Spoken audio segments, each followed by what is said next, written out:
Hi, everybody, and welcome back to class. It's Mark, and we are ready to tackle session 5 and 6 in week 3 of English 111.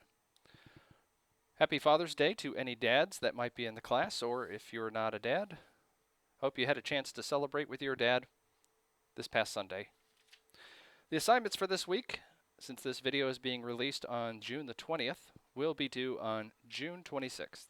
And I'm going to make a few changes on what is listed in the class session, so make sure you follow along. Let's jump into class sessions, take a look at sessions 5 and 6 and see what we have to do. And this should be a fun session because there is one writing project you'll be doing only through Blackboard, and it's actually pretty entertaining. But this is still a busy week because we have a condensed schedule. So for session 5, make sure you read chapter 7, Comparing and Synthesizing, chapter 8, Rhetorical Analysis. We are going to begin working on writing project 2. We won't finalize it this week. It'll actually be due as a final the following week, but we will write a draft and get peer feedback. We're going to review the core readings and add one additional reading to what you have already written about. There is a supplemental library tutorial on finding outside sources for your analysis paper, and this is important because you're encouraged to add outside sources in what you'll be turning in your draft. And 3 other supplemental resources on MLA database citations, rhetorical analysis, and comparative analysis.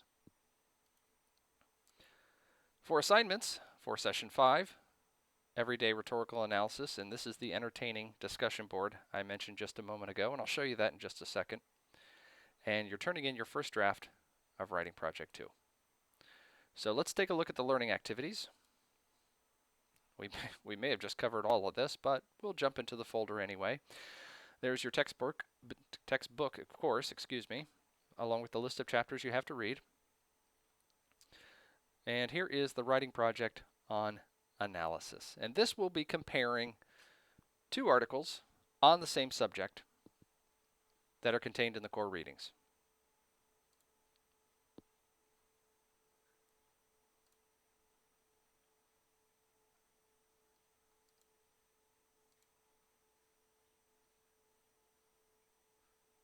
If it ever opens. There it goes.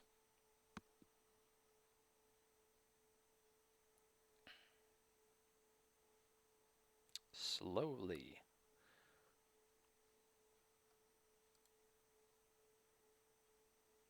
No, I don't want an office update. All right, make sure you print this out and refer back to it after you have chosen an additional subject from core readings on the same subject as your first one, of course. You will analyze 2 of the core readings, and they have to be on the same subject, and compare them.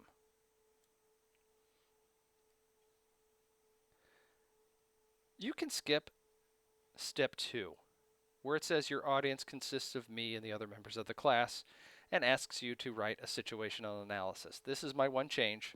I don't want you to do this for this week, so skip this part. You're going to write a draft of 750 words. By the time we get to the final, it'll be 1,000 words, but that's for next week, so don't wig out just yet. And what are you going to do with this writing project? Well, you're going to take 2 core readings, again on the same subject, and then compare them based on this list. Now, you can't compare all of these on the list. You don't have that much space. So I want you to pick a couple, that should probably be a good number, to compare the 2 core readings upon. For example, the differences and similarities and the credibility of the core reading. You may find one of these in agreement with your already held beliefs, and you may find one that you think is just coming out of left field. That's a good basis to compare them. You could compare the authors. You could compare how they write about the theme. You could compare their perspective. You can compare the author's interpretation of the facts, and on and on and on. Pick 2 that you like. You could maybe do a third if you feel like being wordy, but 2 is probably a good number, but 1 is definitely insufficient. And based on that, you're going to write your draft. Now, this is what I was telling you about why the library supplemental resource is important because I encourage you to add one of the following. Find an article about one of your core readings and add some of that content. Find an article about one of the authors and add some of that content. Find another piece written by one of the two authors that might include a different point of view. Notice in here it says include at least 10 quotations and or paraphrases from the core readings and your additional source.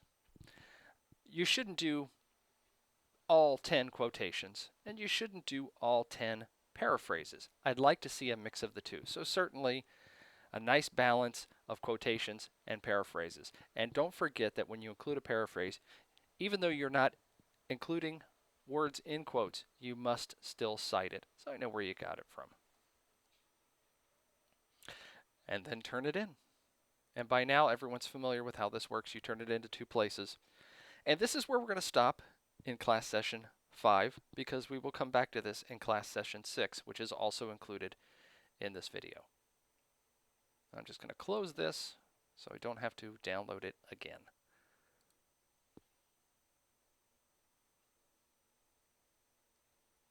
The core readings, of course, are right here. And remember, you're going to compare two readings on the same subject. Do they have to be exactly the same subject? No. But as you know from looking through this, they're broken down by subject. So you could pick two on experiencing education. Maybe they aren't directly on point, but they're both talking about experiencing education, and that's fine. If you can find two articles that are on exactly the same subject, well, that makes your job that much easier. Here is the library tutorial, the supplemental sources on database citations, elements of analysis, and elements of style. I'm not going to open those up, just point out to you where they are. And let's get to assignments and assessments. And I think there's one already in here. What you're going to do is make up some dialogue, looking at two different perspectives, two different points of view on the same subject. And just to choose one of these, to keep this brief, write some dialogue about a teenager from that teenager's perspective, describing a party to his or her parent. And then write some additional dialogue where the same teenager is describing the same party to a peer, another teenager. In fact, let's go ahead and jump into discussions because I think there's one of these already in here.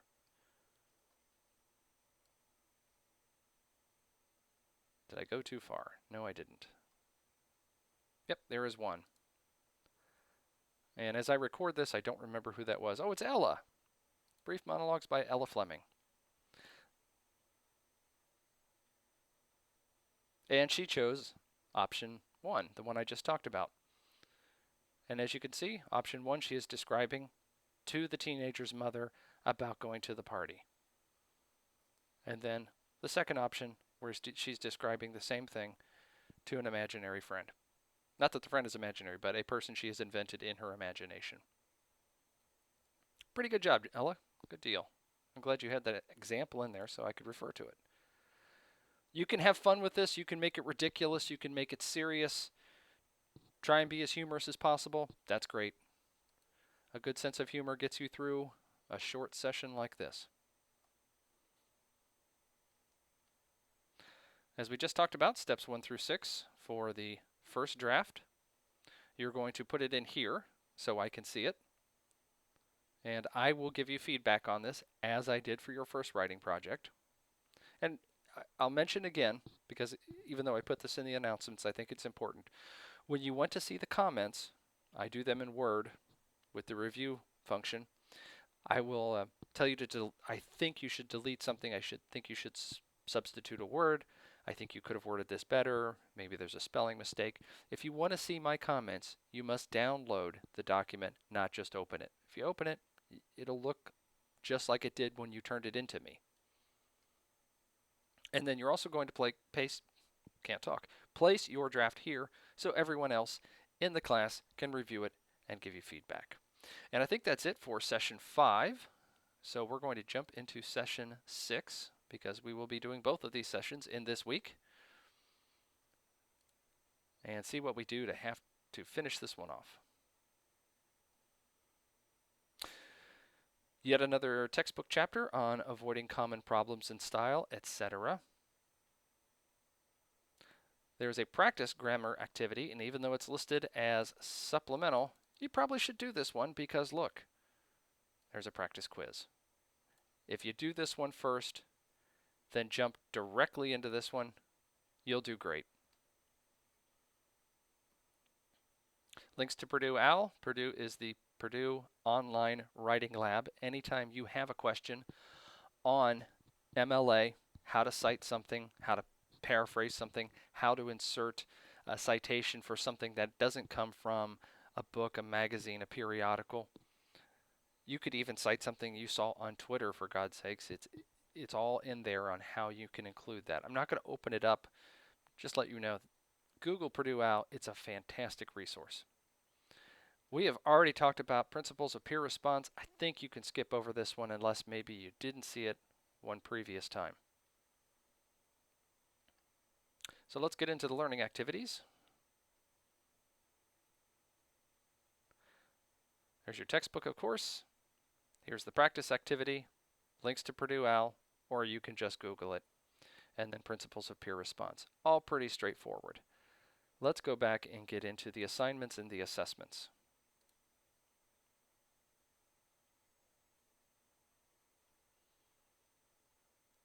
All right, in session 5, in this same video, we talked about everyday rhetorical analysis, and that is creating a dialogue featuring this one speaker describing the same situation to two different parties. Well, in this half of the week, you're going to respond to at least 2 other people that have posted and answer the following questions. Analyze the difference in the monologues.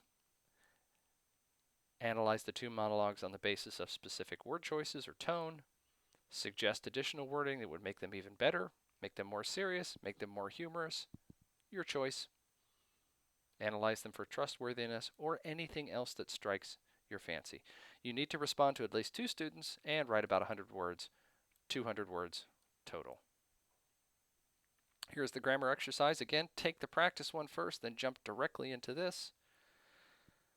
And here is the peer response. And this is the peer response for comparing the 2 core readings that everyone will be writing.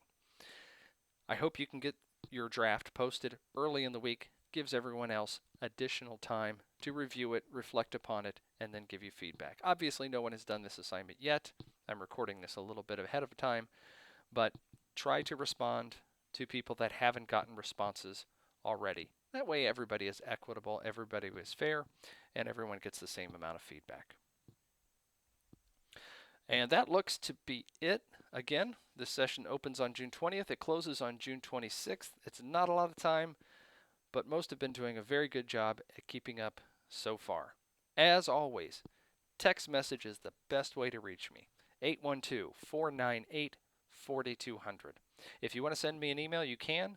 It's mstenger and the number 1 at ivytech.edu. If you want to call me, 800-416-1747. I will point out also that the syllabus states that no late work is ever accepted. Well, yes and no. I will accept late work. You may not get the same point value because it is late, but if it's something from last week hadn't gotten completely finished, or maybe you finished it and just simply didn't turn it in, go ahead and send me a text, tell me about it, and I'll still take a look at it. Again, I can't promise you that you'll get all the points, but some points are better than none. Have a great week, everybody. I'll see you around.